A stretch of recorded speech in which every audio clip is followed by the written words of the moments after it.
हरे कृष्णा। आप सभी सनातनियों का स्वागत है हमारे चैनल पर। आज हम श्रीमद् भागवत गीता के संपूर्ण सारांश का वर्णन करने जा रहे हैं। सभी सनातनियों से अनुरोध है कि कमेंट में राधे राधे जरूर लिखें। भगवद गीता का अध्यायवार सारांश। अध्याय 1। कुरुक्षेत्र के युद्ध क्षेत्र में सेनाओं का अवलोकन। कुरुक्षेत्र के युद्ध के मैदान में पांडवों और कौरवों की दो सेनाएं आमने सामने हैं। कई संकेत पांडवों की जीत की ओर इशारा करते हैं। पांडवों के चाचा और कौरवों के पिता धृतराष्ट्र को अपने बेटों की जीत की संभावना पर संदेह है और वे अपने सचिव संजय से युद्ध के मैदान के दृश्य का वर्णन करने के लिए कहते हैं। 5 पांडव भाइयों में से एक अर्जुन युद्ध से ठीक पहले संकट से गुजरता है। वह अपने परिवार के सदस्यों और शिक्षकों के प्रति करुणा से अभिभूत है जिन्हें उसे मारना है। कृष्ण के सामने कई महान और नैतिक कारण प्रस्तुत करने के बाद कि वह क्यों युद्ध नहीं करना चाहता, अर्जुन दुख से अभिभूत होकर अपने हथियार एक तरफ रख देता है। युद्ध के प्रति अर्जुन की अनिच्छा उसके दयालु हृदय को दर्शाती है। ऐसा व्यक्ति दिव्य ज्ञान प्राप्त करने के योग्य है। अध्याय 2। गीता की विषय वस्तु का सारांश।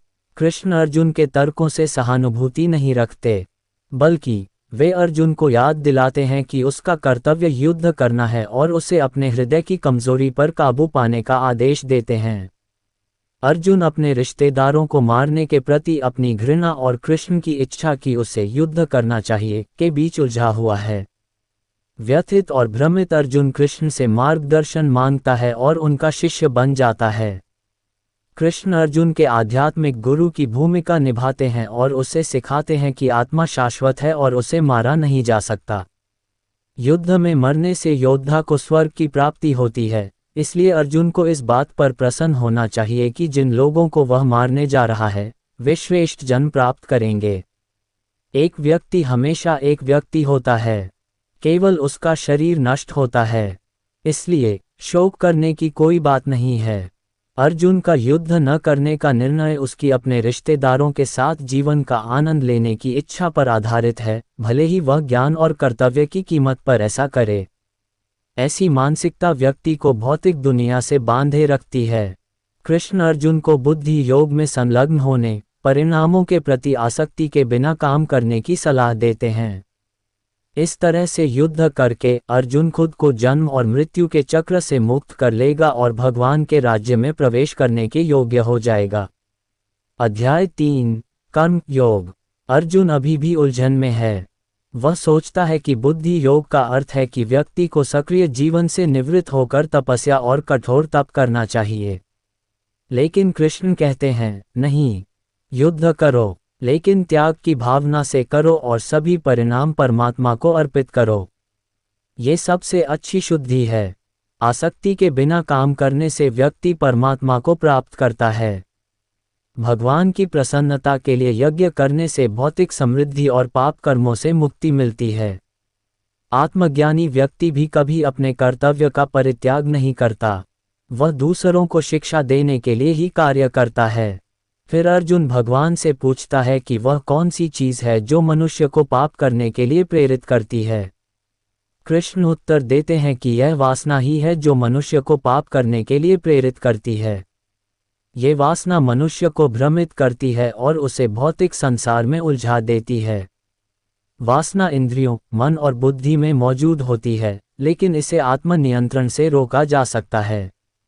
सामग्री पर जाएं। Select language English Hindi Marathi Gujarati Tamil Telugu Kannada Malayalam Bengali Nepali Punjabi Sindhi Afrikaans Albanian Amharic Arabic Armenian Azerbaijani Basque Belarusian Bosnian Bulgarian Catalans Bano Chichewa Chinese Simplified Chinese Traditional Corsican Croatian Czech Danish Dutch Esperanto Estonian Filipino Finnish French Frisian Galician Georgi Anglo Greek Haitian Creole Hausa Hawaiian Hebrew Amharic Hungarian Icelandic Igbo Indonesian Irish Italian Japanese Javanese Kazakh Korean Kurdish Kurmanji, Kyrgyz, Latin, Latvian, Lithuanian, Luxembourgish, Macedonian, Malagasy, Maltese, Mongolian, Myanmar, Burmese, Norwegian, Pashto, Persian, Polish, Portuguese, Romanian, Russian, Samoan, Scottish, Gaelic, Serbian, Szothoshona, Sinhala, Slovak, Slovenian, Somali, Spanish, Sundanese, Swahili, Swedish, Taik, Turkish, Ukrainian, Uzbek, Vietnamese, Welsh, Khozaidish, Yoruba, Zulu।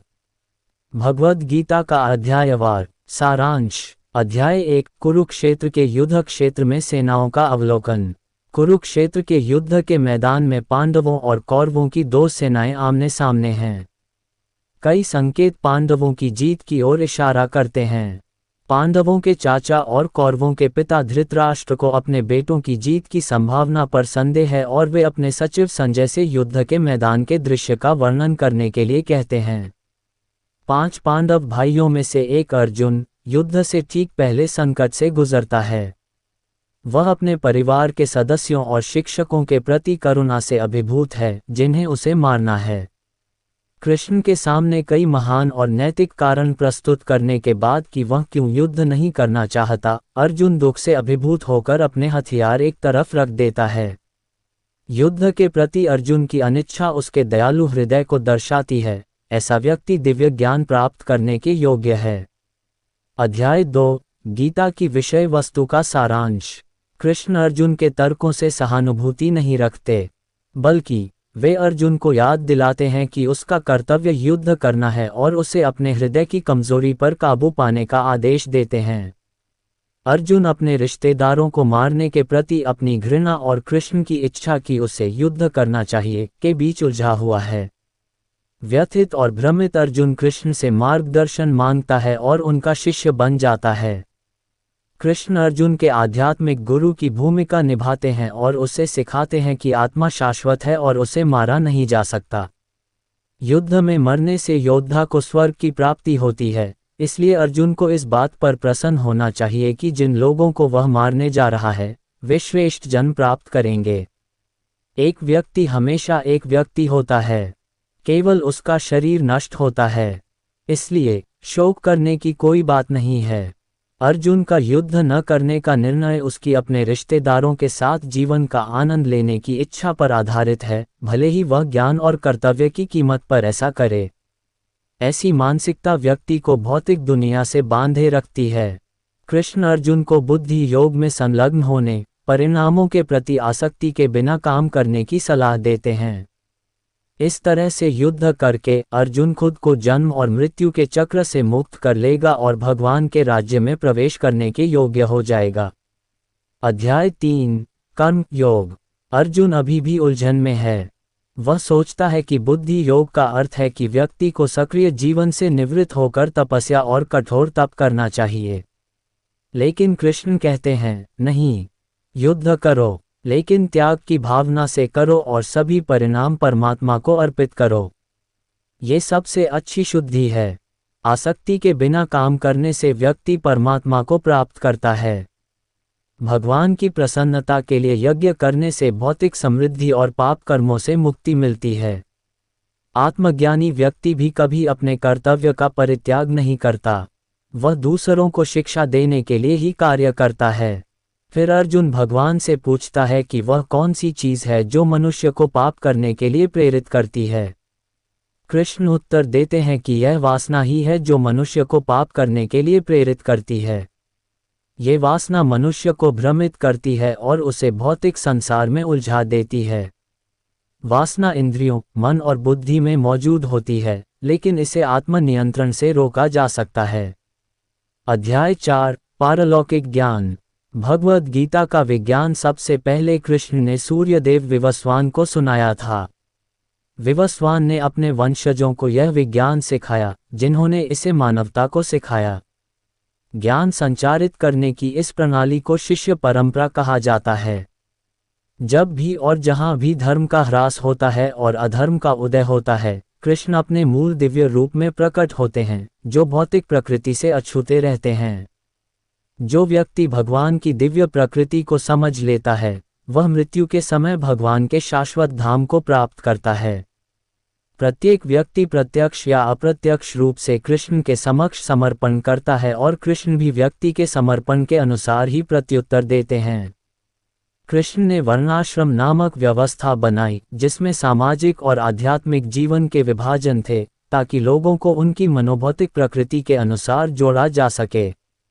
कर्म के परिणामों को सर्वोच्च को समर्पित करके लोग धीरे धीरे पारलौकिक ज्ञान के स्तर तक पहुंचते हैं। अज्ञानी और अविश्वासी लोग जो शास्त्रों के प्रकट ज्ञान पर संदेह करते हैं, वे कभी भी खुश नहीं हो सकते, न ही ईश्वर चेतना प्राप्त कर सकते हैं। अध्याय 5 कर्म योग कृष्ण चेतना में क्रिया। अर्जुन अभी भी इस बात को लेकर असमंजस में है कि क्या बेहतर है, कर्म का त्याग या भक्ति में काम करना। कृष्ण समझाते हैं कि भक्ति सेवा बेहतर है। चूंकि सब कुछ कृष्ण का है, इसलिए त्यागने के लिए कुछ भी अपना नहीं है। इसलिए जो कुछ भी उसके पास है, उसे कृष्ण की सेवा में लगाना चाहिए। ऐसी चेतना में काम करने वाला व्यक्ति त्यागी होता है। ये प्रक्रिया, जिसे कर्म योग कहा जाता है, व्यक्ति को फलदायी कर्म के परिणाम पुनर्जन्म में उलझाव से बचने में मदद करती है। जो व्यक्ति अपने मन और इंद्रियों को वश में करके भक्ति में काम करता है, वह दिव्य चेतना में रहता है। यद्यपि उसकी इंद्रियां विषयों में व्यस्त रहती हैं, फिर भी वह पृथक, शांति और सुख में स्थित रहता है। अध्याय 6 ध्यान योग। रहस्यवादी योग की प्रक्रिया में भौतिक गतिविधियों को रोकना शामिल है। फिर भी सच्चा रहस्यवादी वह नहीं है जो कोई कर्तव्य नहीं करता। एक सच्चा योगी अपने कर्तव्य के अनुसार काम करता है, बिना किसी परिणाम के मोह या इंद्रिय तृप्ति की इच्छा के। असली योग में हृदय के भीतर परमात्मा से मिलना और उनके आदेश का पालन करना शामिल है। ये नियंत्रित मन की मदद से हासिल किया जाता है। ज्ञान और बोध के माध्यम से व्यक्ति भौतिक अस्तित्व, गर्मी और सर्दी, सम्मान और अपमान आदि के द्वंद्वों से अप्रभावित हो जाता है। खाने, सोने, काम और मनोरंजन के नियमन से योगी अपने शरीर, मन और गतिविधियों पर नियंत्रण प्राप्त करता है और पारलौकिक आत्मा पर अपने ध्यान में स्थिर हो जाता है। अंततः वह समाधि प्राप्त करता है, जो पारलौकिक इंद्रियों के माध्यम से पारलौकिक आनंद का आनंद लेने की क्षमता की विशेषता है। सर्वोच्च योगी वह है जो हमेशा कृष्ण, परमात्मा के बारे में सोचता है। अध्याय 7 परम तत्व का ज्ञान। कृष्ण स्वयं को सभी भौतिक और आध्यात्मिक ऊर्जाओं के मूल के रूप में प्रकट करते हैं। यद्यपि उनकी ऊर्जा भौतिक प्रकृति को प्रकट करती है, जिसमें 3 अवस्थाएं सौम्य, वासना और अज्ञान हैं, कृष्ण भौतिक नियंत्रण में नहीं हैं। लेकिन बाकी सभी भौतिक नियंत्रण में हैं, सिवाय उन लोगों के जो उनके प्रति समर्पित हैं। कृष्ण हर चीज का सार हैं, जल का स्वाद, अग्नि में गर्मी, आकाश में ध्वनि, सूर्य और चंद्रमा का प्रकाश, मनुष्य में क्षमता, पृथ्वी की मूल सुगंध, बुद्धिमानों की बुद्धि और सभी जीवित प्राणियों का जीवन। 4 प्रकार के लोग कृष्ण की शरण में जाते हैं और 4 प्रकार के लोग नहीं जाते। जो लोग शरण में नहीं आते, वे कृष्ण की क्षणभंगुर मायावी शक्ति से आच्छादित रहते हैं और उन्हें कभी नहीं जान पाते, लेकिन धर्मपरायण लोग भक्ति की शरण में जाने के योग्य हो जाते हैं। उनमें से जो लोग ये समझ लेते हैं कि कृष्ण ही सभी कारणों के कारण हैं, वे दृढ़ निश्चय के साथ भक्ति में लग जाते हैं और कृष्ण के प्रिय बन जाते हैं। ये विरल आत्माएं निश्चित रूप से उन्हें प्राप्त करती हैं। अध्याय 8 परम पद की प्राप्ति। अर्जुन कृष्ण से 7 प्रश्न पूछते हैं। ब्रह्म क्या है? आत्मा क्या है? सकौम कर्म क्या है? भौतिक अभिव्यक्ति क्या है? देवता कौन है? यज्ञ का स्वामी कौन है? और भक्ति में लीन लोग मृत्यु के समय कृष्ण को कैसे जान सकते हैं? कृष्ण उत्तर देते हैं कि ब्रह्म अविनाशी जीव को संदर्भित करता है, स्वयं आत्मा की सेवा की अंतर्निहित प्रकृति को संदर्भित करता है, और सकारात्मक क्रियाकलाप का अर्थ है ऐसे कार्य जो भौतिक शरीरों का विकास करते हैं। भौतिक अभिव्यक्ति हमेशा बदलती रहने वाली भौतिक प्रकृति है। देवता और उनके ग्रह सर्वोच्च भगवान के सार्वभौमिक रूप का हिस्सा हैं, और बलिदान के भगवान कृष्ण स्वयं सुपर आत्मा के रूप में हैं। जहाँ तक मृत्यु के समय कृष्ण को जानने की बात है, तो यह व्यक्ति की चेतना पर निर्भर करता है। सिद्धांत यह है, शरीर त्यागते समय व्यक्ति जिस भी अवस्था को याद करता है, वह अवस्था उसे अवश्य प्राप्त होगी। कृष्ण कहते हैं, जो कोई जीवन के अंत में केवल मेरा स्मरण करते हुए अपना शरीर त्यागता है, वह तुरंत ही बिना किसी संदेह के मेरे स्वरूप को प्राप्त कर लेता है। इसलिए हे मेरे प्रिय अर्जुन, तुम्हें सदैव कृष्ण के रूप में मेरा चिंतन करना चाहिए और साथ ही युद्ध करने का अपना निर्धारित कर्तव्य पूरा करना चाहिए। अपने कर्मों को मुझे समर्पित करके तथा अपने मन और बुद्धि को मुझ में स्थिर करके तुम बिना किसी संदेह के मुझे प्राप्त करोगे। ब्रह्मा के प्रत्येक दिन के दौरान सभी जीव प्रकट होते हैं और उनकी रात्रि के दौरान वे अव्यक्त प्रकृति में विलीन हो जाते हैं। यद्यपि किसी के शरीर को छोड़ने के लिए शुभ और अशुभ समय होते हैं, लेकिन कृष्ण के भक्त उनकी परवाह नहीं करते, क्योंकि कृष्ण की शुद्ध भक्ति सेवा में लगे रहने से वे स्वतः ही वेदों के अध्ययन या यज्ञ, दान, दार्शनिक चिंतन आदि में लगे रहने से प्राप्त सभी फल प्राप्त कर लेते हैं। ऐसे शुद्ध भक्त भगवान के परम शाश्वत धाम को प्राप्त होते हैं। अध्याय 9 सबसे गोपनीय जानकारी। भगवान कृष्ण के अनुसार सबसे गोपनीय ज्ञान भक्ति सेवा का ज्ञान, सबसे शुद्ध ज्ञान और सर्वोच्च शिक्षा है। यह आत्मसाक्षात्कार द्वारा स्वयं का प्रत्यक्ष बोध कराता है और यह धर्म की पूर्णता है।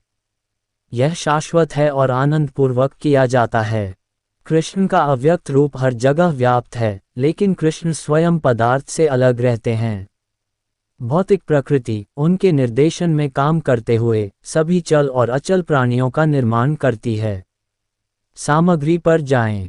Select language English, Hindi, Marathi, Gujarati, Tamil, Telugu, Kannada, Malayalam, Bengali, Nepali, Punjabi, Sindhi, Afrikaans, Albanian, Amharic, Arabic, Armenian, Azerbaijani, Basque, Belarusian, Bosnian, Bulgarian, Catalans, बानो, Chichewa, Chinese, simplified, Chinese, traditional, Corsican, Croatian, चेक, Danish, Dutch, Esperanto, Estonian, Filipino, Finnish, French, Frisian, Galician, Georgian, एंगमन, Greek, Haitian, Creole, Hausa, Hawaiian, Hebrew, आर्मन, Bulgarian, Icelandic, बो, Indonesian, irish, Italian, Japanese, Javanese, Kazakh, Korean, Kurdish, Kurmanji, Kyrgyz, Latin, लैट्वियन, Lithuanian, Luxembourg, Macedonian, Malagasy Malay, Maltese, Mongolian, मोरिमियन, Burmese, Norwegian, Pashto, Persian, Polish, Portuguese, Romanian, Russian, Samoan, Scottish, Gaelic, Serbian, Sesotho Shona, सिन्हा, लाज़लोवक, Slovenian, Somali, Spanish, Sundanese, Swahili, Swedish, Tajik, Turkish, Ukrainian, Uzbek, Vietnamese, Welsh, Xhosa Yiddish, Yoruba, Zulu.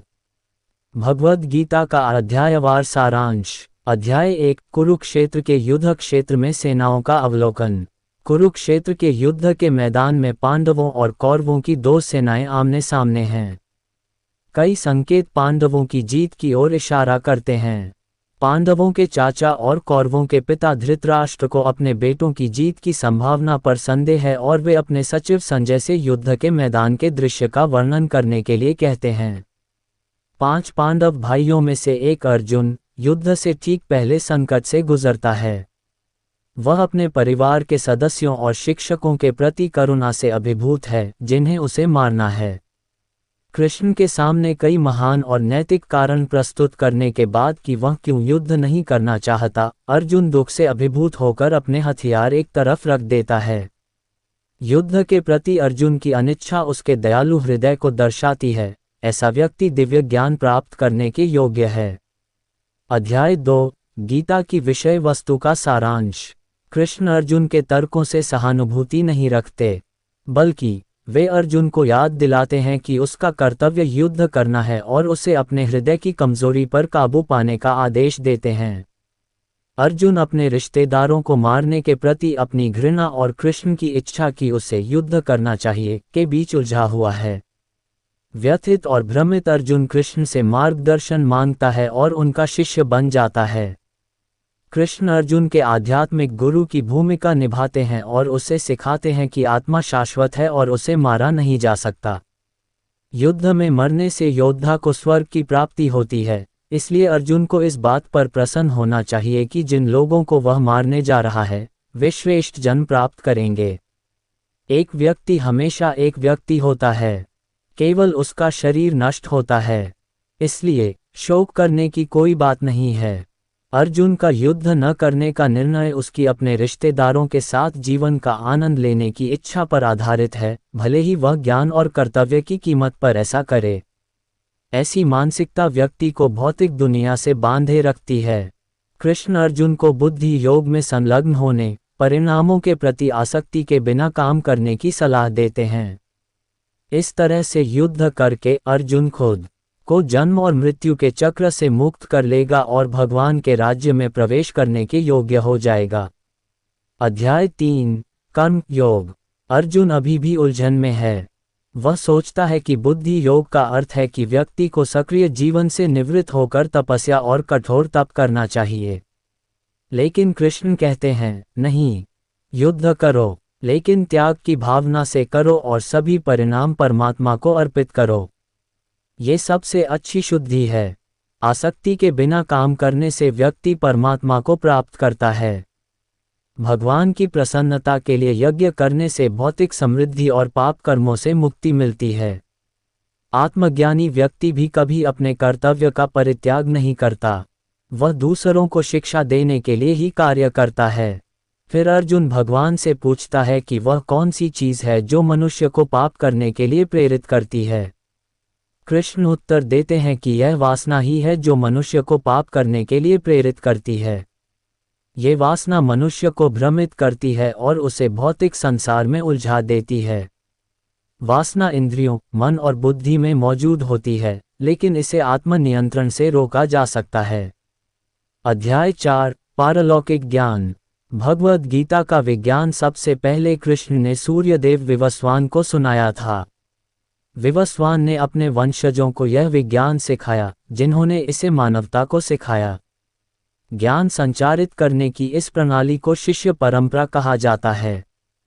जब भी और जहां भी धर्म का ह्रास होता है और अधर्म का उदय होता है, कृष्ण अपने मूल दिव्य रूप में प्रकट होते हैं, जो भौतिक प्रकृति से अछूते रहते हैं।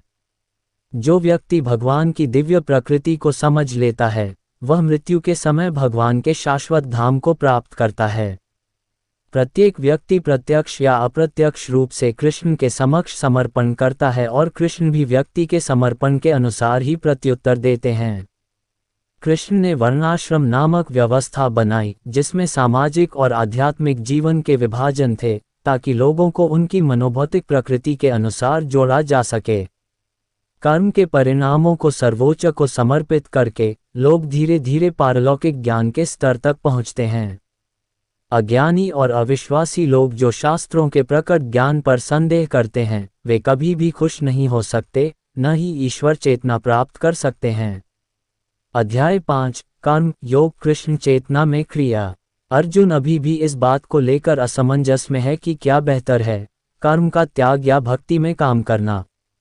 कृष्ण समझाते हैं कि भक्ति सेवा बेहतर है। चूंकि सब कुछ कृष्ण का है, इसलिए त्यागने के लिए कुछ भी अपना नहीं है। इसलिए जो कुछ भी उसके पास है, उसे कृष्ण की सेवा में लगाना चाहिए।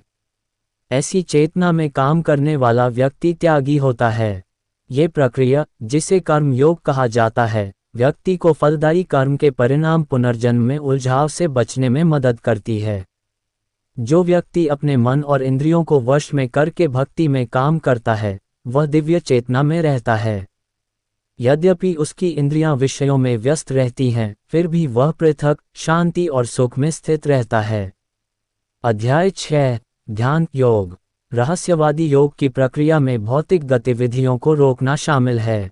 फिर भी सच्चा रहस्यवादी वह नहीं है जो कोई कर्तव्य नहीं करता। एक सच्चा योगी अपने कर्तव्य के अनुसार काम करता है, बिना किसी परिणाम के मोह या इंद्रिय तृप्ति की इच्छा के। असली योग में हृदय के भीतर परमात्मा से मिलना और उनके आदेश का पालन करना शामिल है। ये नियंत्रित मन की मदद से हासिल किया जाता है। ज्ञान और बोध के माध्यम से व्यक्ति भौतिक अस्तित्व, गर्मी और सर्दी, सम्मान और अपमान आदि के द्वंद्वों से अप्रभावित हो जाता है। खाने, सोने, काम और मनोरंजन के नियमन से योगी अपने शरीर, मन और गतिविधियों पर नियंत्रण प्राप्त करता है और पारलौकिक आत्मा पर अपने ध्यान में स्थिर हो जाता है। अंततः वह समाधि प्राप्त करता है, जो पारलौकिक इंद्रियों के माध्यम से पारलौकिक आनंद का आनंद लेने की क्षमता की विशेषता है। सर्वोच्च योगी वह है जो हमेशा कृष्ण परमात्मा के बारे में सोचता है। अध्याय 7 परम तत्व का ज्ञान। कृष्ण स्वयं को सभी भौतिक और आध्यात्मिक ऊर्जाओं के मूल के रूप में प्रकट करते हैं। यद्यपि उनकी ऊर्जा भौतिक प्रकृति को प्रकट करती है, जिसमें 3 अवस्थाएं सौम्य, वासना और अज्ञान हैं, कृष्ण भौतिक नियंत्रण में नहीं हैं, लेकिन बाकी सभी भौतिक नियंत्रण में हैं, सिवाय उन लोगों के जो उनके प्रति समर्पित हैं। कृष्ण हर चीज का सार हैं, जल का स्वाद, अग्नि में गर्मी, आकाश में ध्वनि, सूर्य और चंद्रमा का प्रकाश, मनुष्य में क्षमता, पृथ्वी की मूल सुगंध, बुद्धिमानों की बुद्धि और सभी जीवित प्राणियों का जीवन। 4 प्रकार के लोग कृष्ण की शरण में जाते हैं और 4 प्रकार के लोग नहीं जाते। जो लोग शरण में नहीं आते वे कृष्ण की क्षणभंगुर मायावी शक्ति से आच्छादित रहते हैं और उन्हें कभी नहीं जान पाते, लेकिन धर्मपरायण लोग भक्ति की शरण में जाने के योग्य हो जाते हैं।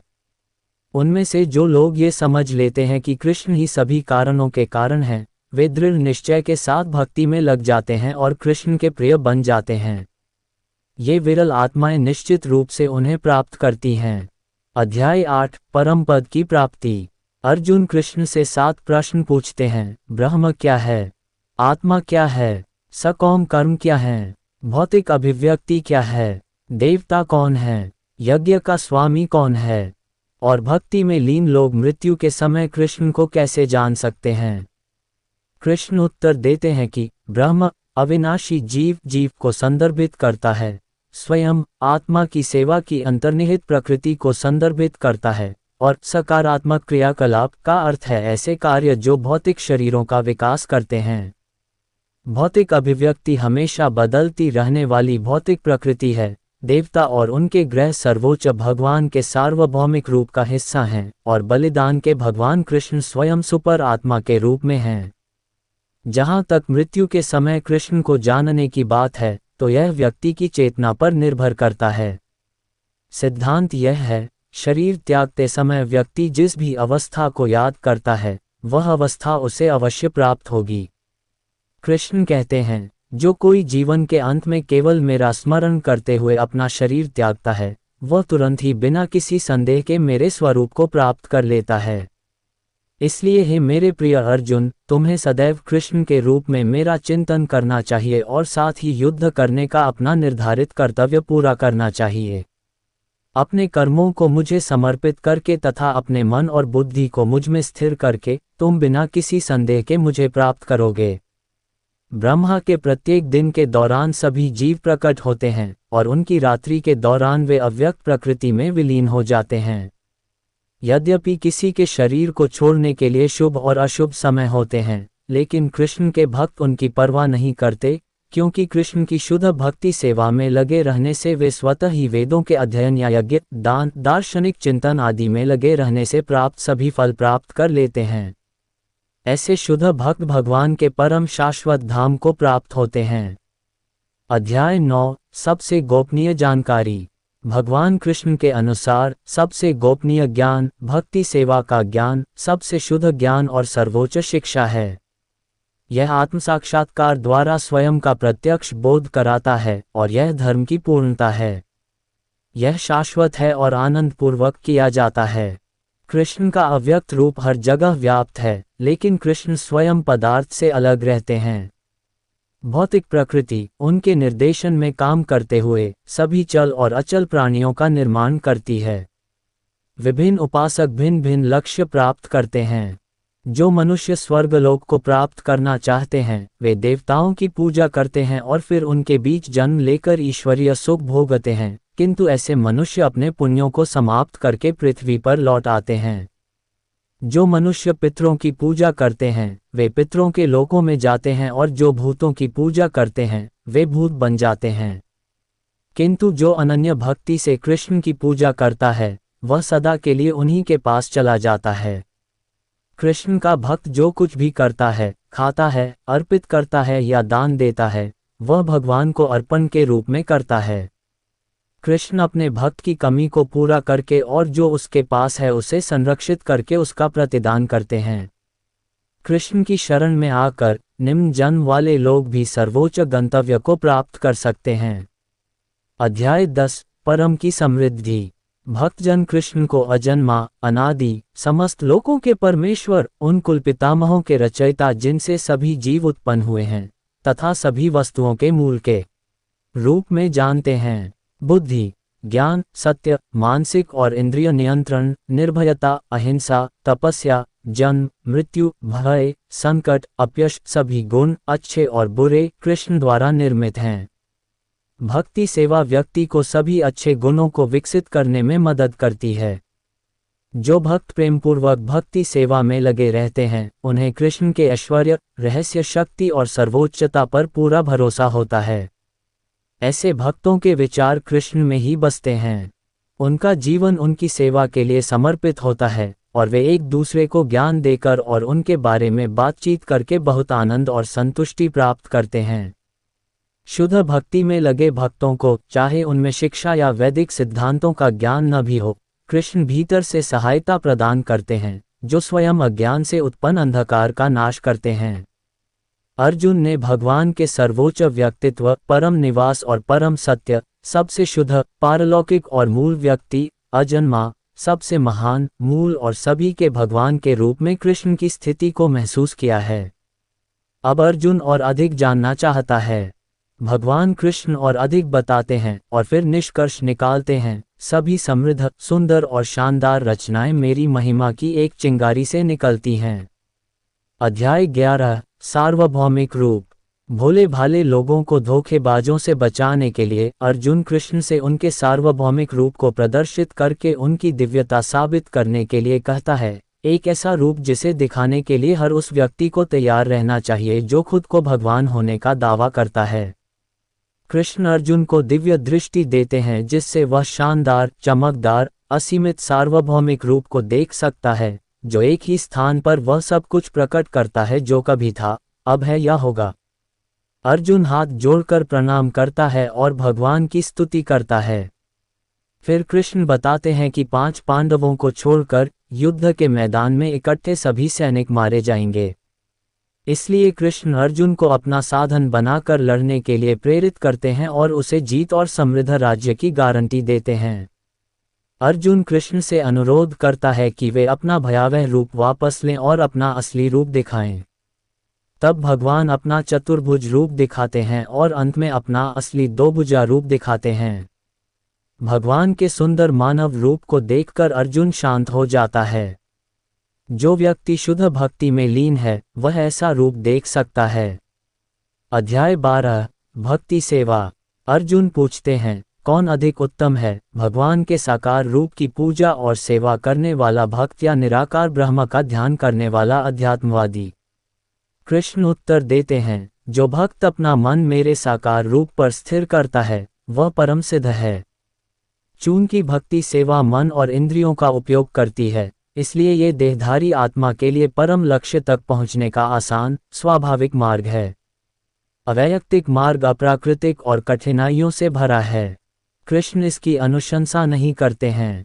भक्ति सेवा के सर्वोच्च स्तर पर व्यक्ति की चेतना पूरी तरह से कृष्ण पर केंद्रित होती है। एक कदम नीचे नियमित भक्ति सेवा का अभ्यास है। उससे भी नीचे कर्मयोग है, जिसमें कर्म के फलों का त्याग किया जाता है। परमात्मा को प्राप्त करने की अप्रत्यक्ष प्रक्रियाओं में ध्यान और ज्ञान का विकास शामिल है। जो भक्त शुद्ध, निपुण, सहनशील, आत्मसंयमी, संभावी, ईर्ष्या रहित, मिथ्या अहंकार से मुक्त, सभी जीवों से मैत्रीपूर्ण तथा मित्रों और शत्रुओं में सम है, वह भगवान को प्रिय है। अध्याय 13, प्रकृति, भोक्ता और चेतना। अर्जुन प्रकृति, पुरुष, भोक्ता, क्षेत्र, ज्ञान, क्षेत्र का ज्ञाता, ज्ञान और ज्ञान की वस्तु के बारे में जानना चाहता है। कृष्ण बताते हैं कि क्षेत्र बद्ध आत्मा का क्रिया क्षेत्र है, अर्थात शरीर। इसके भीतर जीव और परमेश्वर दोनों रहते हैं, जिन्हें क्षेत्रज्ञ कहा जाता है, अर्थात क्षेत्र के ज्ञाता। ज्ञान का अर्थ है शरीर और उसके ज्ञाताओं की समझ। ज्ञान में विनम्रता, अहिंसा, सहनशीलता, स्वच्छता, आत्मनियंत्रण, मिथ्या अहंकार का अभाव और सुखद और अप्रिय घटनाओं के बीच समचित्तता जैसे गुण शामिल हैं। ज्ञान का विषय परमात्मा है। प्रकृति सभी भौतिक कारणों और प्रभावों का कारण है। 2 पुरुष या भोक्ता, जीव और परमात्मा हैं।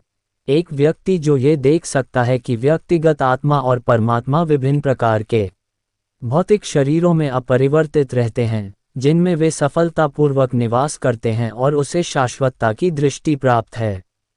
शरीर और शरीर के ज्ञाता के बीच अंतर को समझकर और भौतिक बंधन से मुक्ति की प्रक्रिया को समझकर व्यक्ति सर्वोच्च लक्ष्य तक पहुंचता है। अध्याय 14, भौतिक प्रकृति के 3 स्वरूप। संपूर्ण भौतिक पदार्थ भौतिक प्रकृति के 3 गुणों का स्रोत है, सत्व, रजोगुण और तमोगुण। ये गुण बद्ध जीवात्मा पर अपना प्रभाव डालने के लिए प्रतिस्पर्धा करते हैं।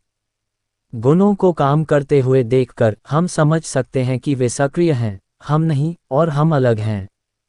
इस तरह भौतिक प्रकृति का प्रभाव धीरे धीरे कम होता जाता है और हम कृष्ण के आध्यात्मिक स्वभाव को प्राप्त करते हैं। सतोगुण प्रकाश देता है।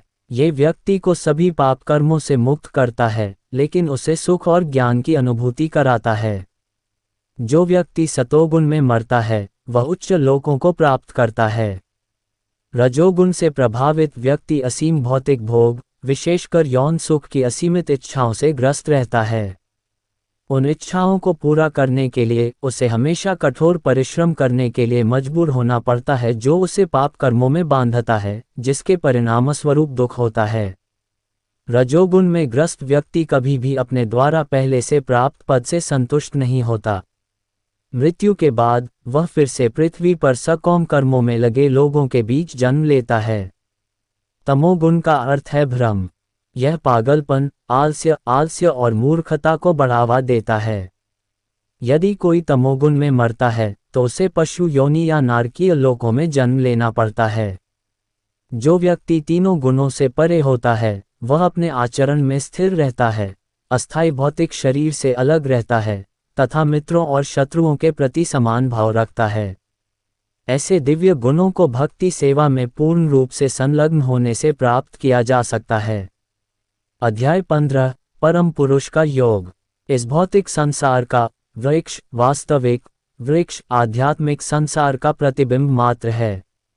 जिस प्रकार वृक्ष का प्रतिबिंब जल पर स्थित होता है, उसी प्रकार आध्यात्मिक संसार का भौतिक प्रतिबिंब इच्छा पर स्थित होता है, तथा कोई नहीं जानता कि यह कहाँ से आरंभ होता है या कहाँ समाप्त होता है। ये प्रतिबिंबित वृक्ष भौतिक प्रकृति के 3 गुणों द्वारा पोषित होता है। इसके पत्ते वैदिक स्तोत्र हैं तथा इसकी टहनियाँ इंद्रियों के विषय हैं। जो व्यक्ति इस वृक्ष से स्वयं को अलग करना चाहता है, उसे वैराग्य के शस्त्र से इसे काट देना चाहिए तथा परम प्रभु की शरण लेनी चाहिए। इस संसार में सभी लोग त्रुटिपूर्ण हैं, लेकिन आध्यात्मिक संसार में सभी अचूक हैं, और इन सब से परे परम पुरुष कृष्ण हैं। इस संसार में सभी लोग त्रुटिपूर्ण हैं, लेकिन आध्यात्मिक संसार में सभी अचूक हैं, और इन सब से परे परम पुरुष कृष्ण हैं। अध्याय 16 दैवीय और आसुरी प्रकृतियाँ।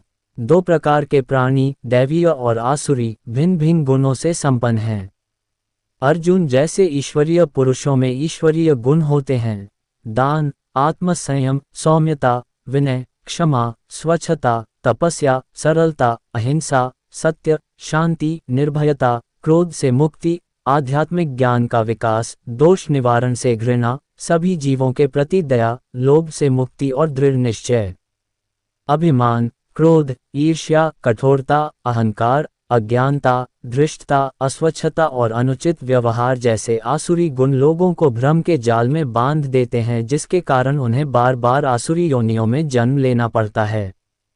कृष्ण के पास न पहुंच पाने के कारण आसुरी लोग धीरे धीरे नरक में डूब जाते हैं। 2 प्रकार के कर्म, नियमित और अनियमित, अलग अलग परिणाम देते हैं। जो व्यक्ति शास्त्र के आदेशों को त्याग देता है वह न तो सिद्धि प्राप्त करता है, न सुख, न ही परम गति। शास्त्र द्वारा नियमित लोग समझते हैं कि कर्तव्य क्या है और क्या नहीं। वे आत्म साक्षात्कार के लिए अनुकूल कर्म करके धीरे धीरे परम गति को प्राप्त करते हैं।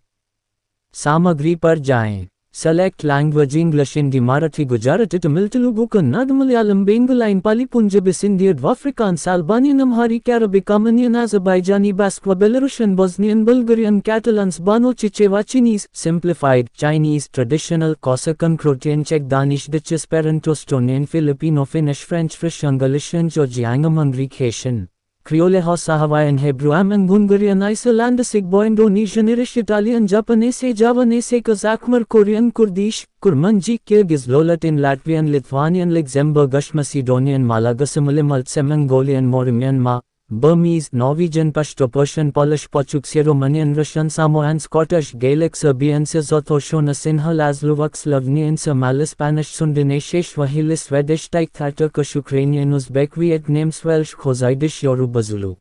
भगवद गीता का अध्यायवार सारांश। अध्याय 1 कुरुक्षेत्र के युद्ध क्षेत्र में सेनाओं का अवलोकन। कुरुक्षेत्र के युद्ध के मैदान में पांडवों और कौरवों की दो सेनाएं आमने सामने हैं। कई संकेत पांडवों की जीत की ओर इशारा करते हैं। पांडवों के चाचा और कौरवों के पिता धृतराष्ट्र को अपने बेटों की जीत की संभावना पर संदेह है और वे अपने सचिव संजय से युद्ध के मैदान के दृश्य का वर्णन करने के लिए कहते हैं। 5 पांडव भाइयों में से एक अर्जुन युद्ध से ठीक पहले संकट से गुजरता है। वह अपने परिवार के सदस्यों और शिक्षकों के प्रति करुणा से अभिभूत है जिन्हें उसे मारना है। कृष्ण के सामने कई महान और नैतिक कारण प्रस्तुत करने के बाद कि वह क्यों युद्ध नहीं करना चाहता, अर्जुन दुख से अभिभूत होकर अपने हथियार एक तरफ रख देता है। युद्ध के प्रति अर्जुन की अनिच्छा उसके दयालु हृदय को दर्शाती है। ऐसा व्यक्ति दिव्य ज्ञान प्राप्त करने के योग्य है। अध्याय 2 गीता की विषय वस्तु का सारांश। कृष्ण अर्जुन के तर्कों से सहानुभूति नहीं रखते, बल्कि वे अर्जुन को याद दिलाते हैं कि उसका कर्तव्य युद्ध करना है और उसे अपने हृदय की कमजोरी पर काबू पाने का आदेश देते हैं। अर्जुन अपने रिश्तेदारों को मारने के प्रति अपनी घृणा और कृष्ण की इच्छा कि उसे युद्ध करना चाहिए के बीच उलझा हुआ है। व्यथित और भ्रमित अर्जुन कृष्ण से मार्गदर्शन मांगता है और उनका शिष्य बन जाता है। कृष्ण अर्जुन के आध्यात्मिक गुरु की भूमिका निभाते हैं और उसे सिखाते हैं कि आत्मा शाश्वत है और उसे मारा नहीं जा सकता।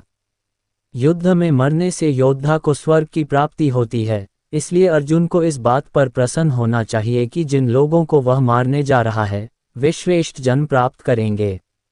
एक व्यक्ति हमेशा एक व्यक्ति होता है, केवल उसका शरीर नष्ट होता है, इसलिए शोक करने की कोई बात नहीं है। अर्जुन का युद्ध न करने का निर्णय उसकी अपने रिश्तेदारों के साथ जीवन का आनंद लेने की इच्छा पर आधारित है, भले ही वह ज्ञान और कर्तव्य की कीमत पर ऐसा करे। ऐसी मानसिकता व्यक्ति को भौतिक दुनिया से बांधे रखती है। कृष्ण अर्जुन को बुद्धि योग में संलग्न होने, परिणामों के प्रति आसक्ति के बिना काम करने की सलाह देते हैं। इस तरह से युद्ध करके अर्जुन खुद को जन्म और मृत्यु के चक्र से मुक्त कर लेगा और भगवान के राज्य में प्रवेश करने के योग्य हो जाएगा। अध्याय 3 कर्म योग। अर्जुन अभी भी उलझन में है। वह सोचता है कि बुद्धि योग का अर्थ है कि व्यक्ति को सक्रिय जीवन से निवृत्त होकर तपस्या और कठोर तप करना चाहिए। लेकिन कृष्ण कहते हैं, नहीं, युद्ध करो, लेकिन त्याग की भावना से करो और सभी परिणाम परमात्मा को अर्पित करो। ये सबसे अच्छी शुद्धि है। आसक्ति के बिना काम करने से व्यक्ति परमात्मा को प्राप्त करता है। भगवान की प्रसन्नता के लिए यज्ञ करने से भौतिक समृद्धि और पाप कर्मों से मुक्ति मिलती है।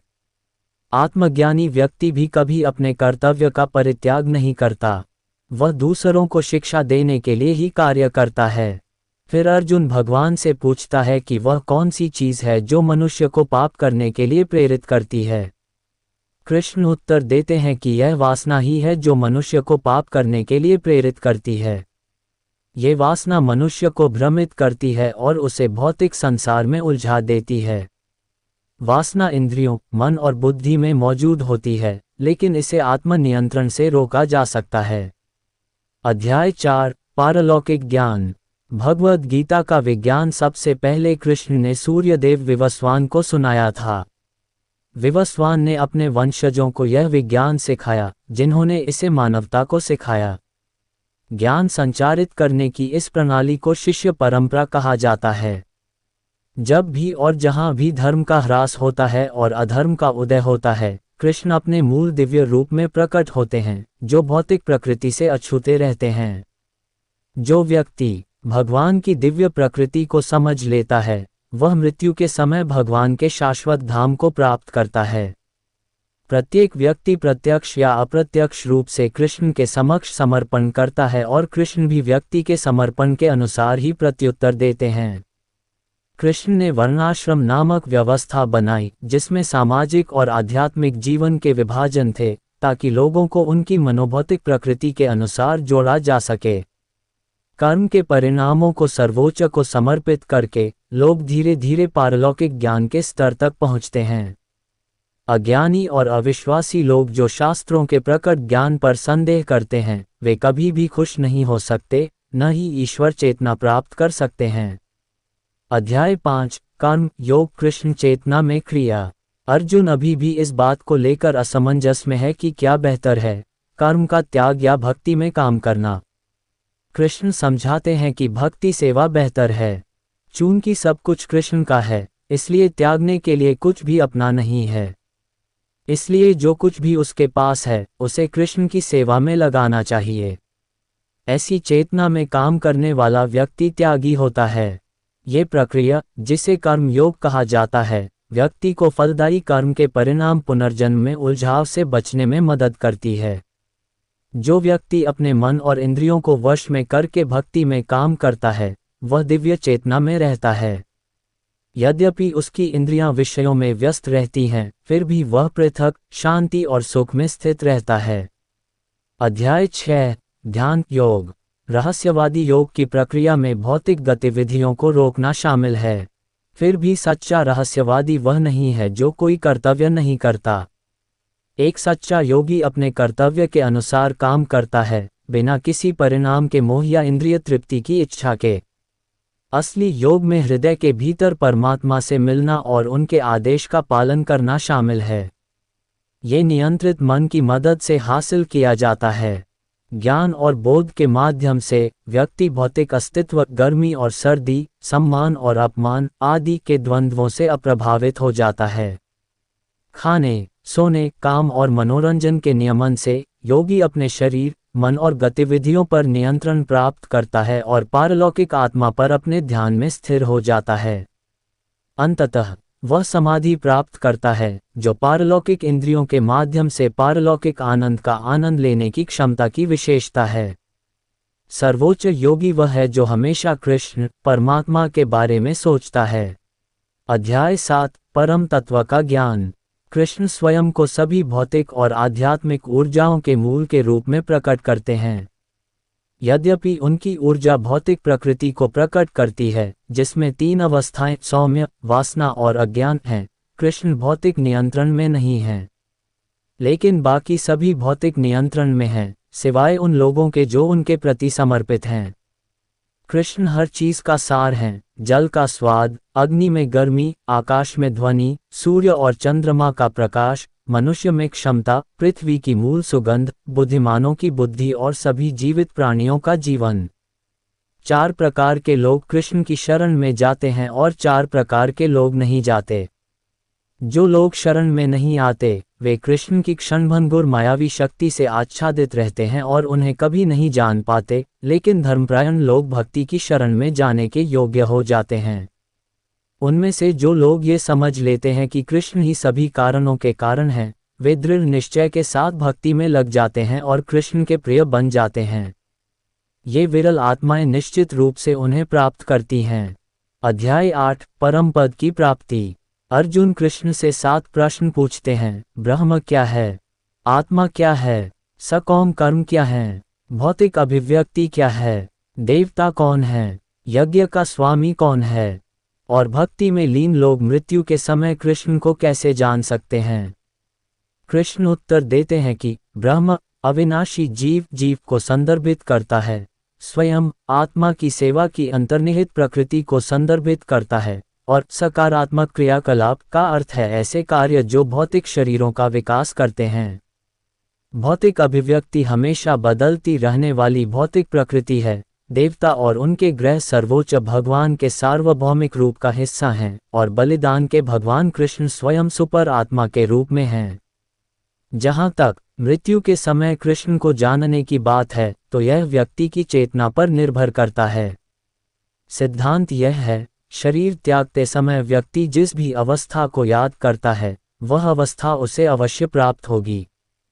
कृष्ण कहते हैं, जो कोई जीवन के अंत में केवल मेरा स्मरण करते हुए अपना शरीर त्यागता है, वह तुरंत ही बिना किसी संदेह के मेरे स्वरूप को प्राप्त कर लेता है। इसलिए हे मेरे प्रिय अर्जुन, तुम्हें सदैव कृष्ण के रूप में मेरा चिंतन करना चाहिए और साथ ही युद्ध करने का अपना निर्धारित कर्तव्य पूरा करना चाहिए। अपने कर्मों को मुझे समर्पित करके तथा अपने मन और बुद्धि को मुझ में स्थिर करके तुम बिना किसी संदेह के मुझे प्राप्त करोगे।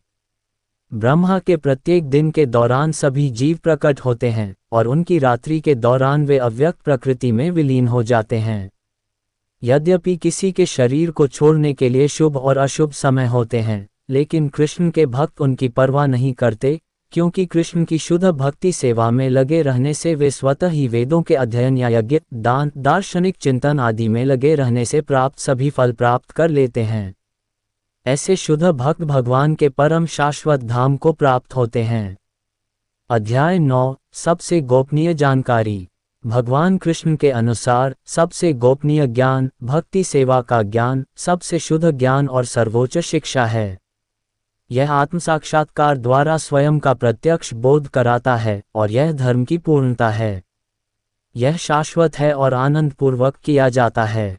कृष्ण का अव्यक्त रूप हर जगह व्याप्त है, लेकिन कृष्ण स्वयं पदार्थ से अलग रहते हैं।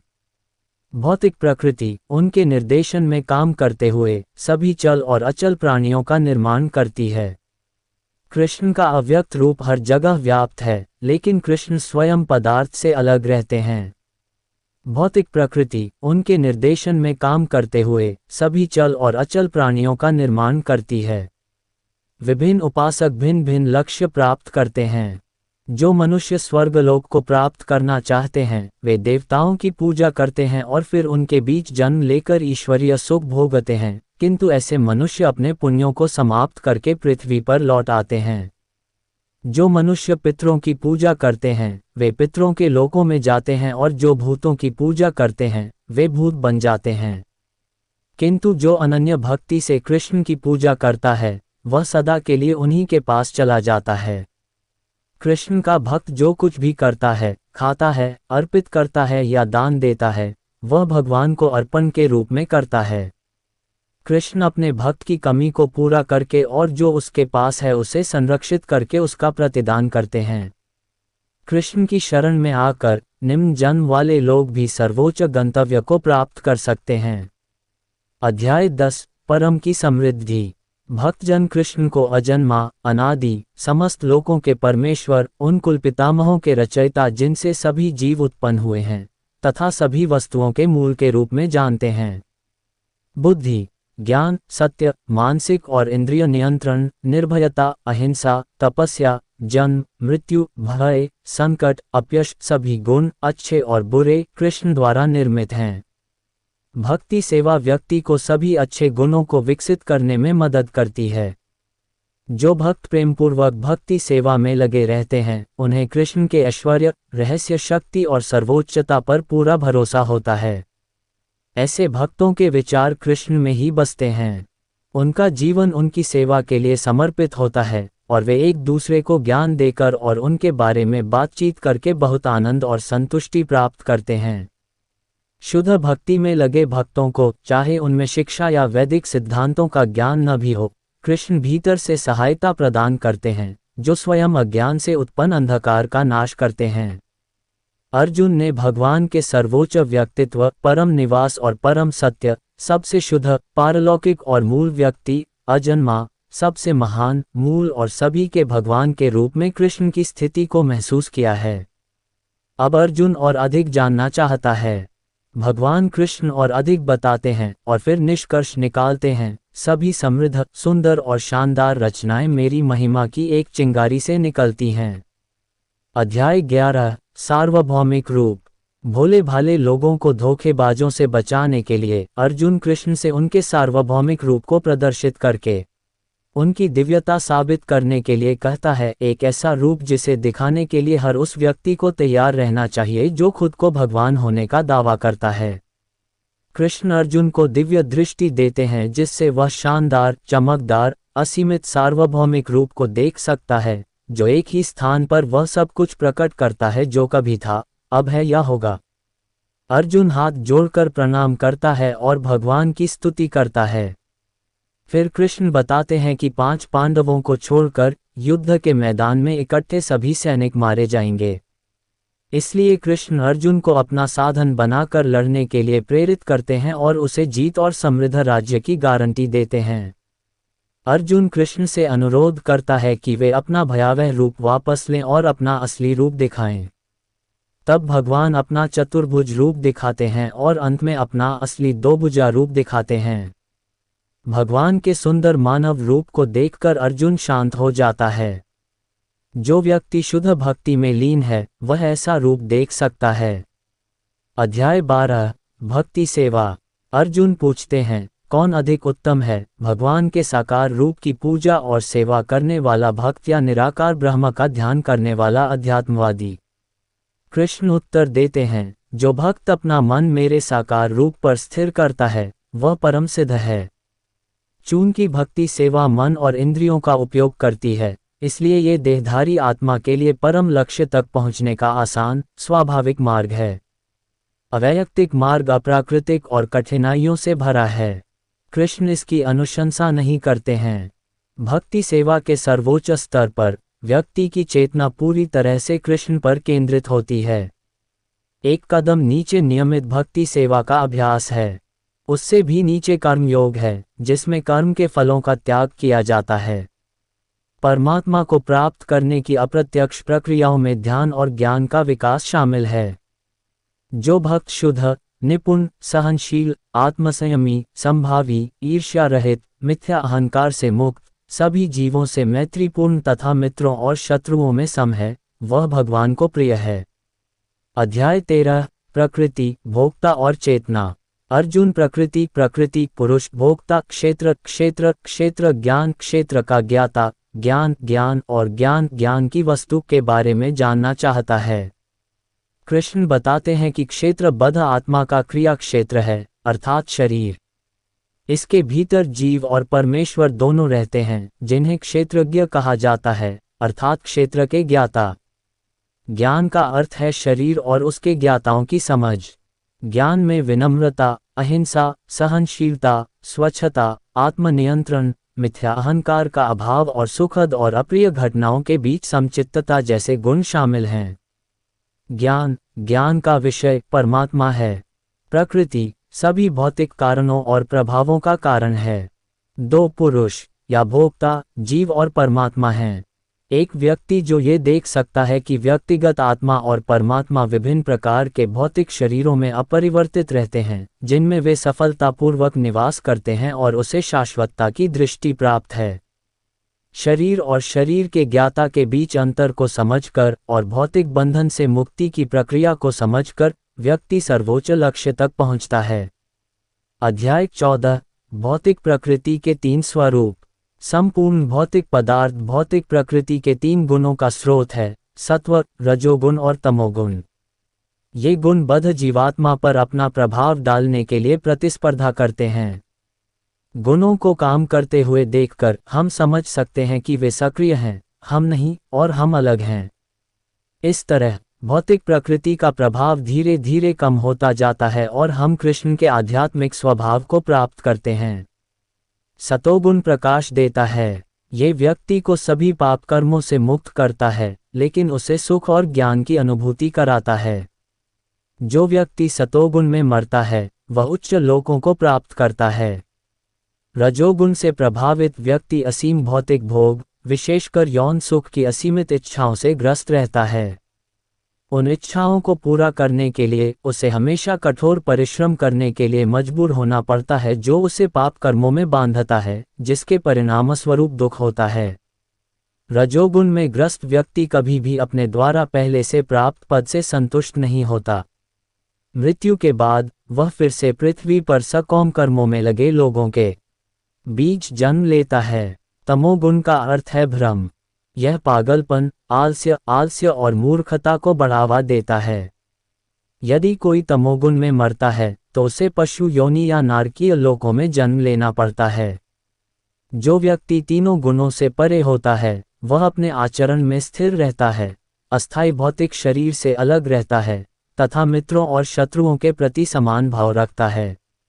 ऐसे दिव्य गुणों को भक्ति सेवा में पूर्ण रूप से संलग्न होने से प्राप्त किया जा सकता है। अध्याय 15 परम पुरुष का योग। इस भौतिक संसार का वृक्ष वास्तविक वृक्ष आध्यात्मिक संसार का प्रतिबिंब मात्र है। जिस प्रकार वृक्ष का प्रतिबिंब जल पर स्थित होता है, उसी प्रकार आध्यात्मिक संसार का भौतिक प्रतिबिंब इच्छा पर स्थित होता है, तथा कोई नहीं जानता कि यह कहाँ से आरंभ होता है या कहाँ समाप्त होता है। ये प्रतिबिंबित वृक्ष भौतिक प्रकृति के 3 गुणों द्वारा पोषित होता है। इसके पत्ते वैदिक स्तोत्र हैं तथा इसकी टहनियाँ इंद्रियों के विषय हैं। जो व्यक्ति इस वृक्ष से स्वयं को अलग करना चाहता है, उसे वैराग्य के शस्त्र से इसे काट देना चाहिए तथा परम प्रभु की शरण लेनी चाहिए। इस संसार में सभी लोग त्रुटिपूर्ण हैं, लेकिन आध्यात्मिक संसार में सभी अचूक हैं, और इन सब से परे परम पुरुष कृष्ण हैं। इस संसार में सभी लोग त्रुटिपूर्ण हैं, लेकिन आध्यात्मिक संसार में सभी अचूक हैं, और इन सब से परे परम पुरुष कृष्ण हैं। अध्याय 16 दैवीय और आसुरी प्रकृतियाँ।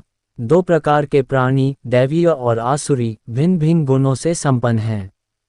अर्जुन, जैसे ईश्वरीय पुरुषों में ईश्वरीय गुण होते हैं, दान, आत्मसंयम, सौम्यता, विनय, क्षमा, स्वच्छता, तपस्या, सरलता, अहिंसा, सत्य, शांति, निर्भयता, क्रोध से मुक्ति, आध्यात्मिक ज्ञान का विकास, दोष निवारण से घृणा, सभी जीवों के प्रति दया, लोभ से मुक्ति और दृढ़ निश्चय, अभिमान, क्रोध, ईर्ष्या, कठोरता, अहंकार, अज्ञानता, धृष्टता, अस्वच्छता और अनुचित व्यवहार जैसे आसुरी गुण लोगों को भ्रम के जाल में बांध देते हैं, जिसके कारण उन्हें बार बार आसुरी योनियों में जन्म लेना पड़ता है।